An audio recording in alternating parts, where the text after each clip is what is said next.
Grace, ano na ang latest situation ngayon sa Apayao? Ella, katamtamang pag-ulan hanggang malakas na mga pag-ulan na may kasamang malakas na hangin ang nararanasan ngayon sa Apayao habang nasa tropical cyclone wind signal number 3 ang buong probinsya.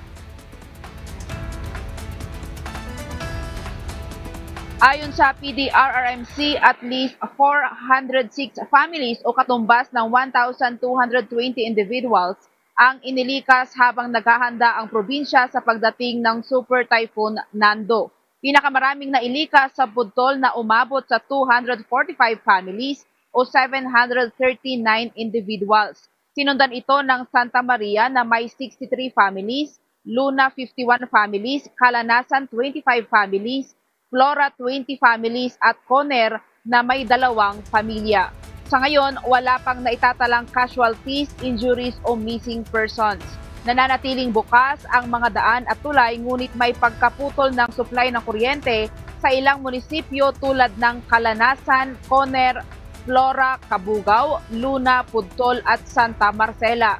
Nakapreposisyon na rin ang 8,826 family food packs ng provincial government katuwang ang DSWD kasama ang bigas at iba pang supplies mula sa mga LGU para sa mga nailikas. Patuloy na minomonitor ng PDRRMC ang lagay ng panahon at pinag-iingat ang publiko sa mga binabahang lugar at landslide prone areas.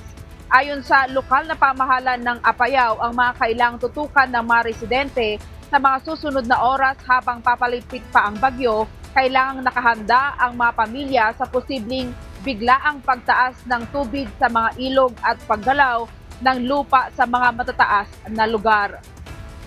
Ella, pinag-iingat din sa paglabas habang nakataas ang signal number 3 at pinapalalahanang sumunod sa mga abiso ng lokal na pamahalaan. Dito naman sa Baguio City, Ella, ay nakakaranas tayo ngayon ng malakas na mga pag-ulan na may kasamang malakas na hangin dito sa lungsod. Yan muna ang balita mula dito sa Baguio City. Balik sa'yo, Ella. Maraming salamat, Grace Doctolero.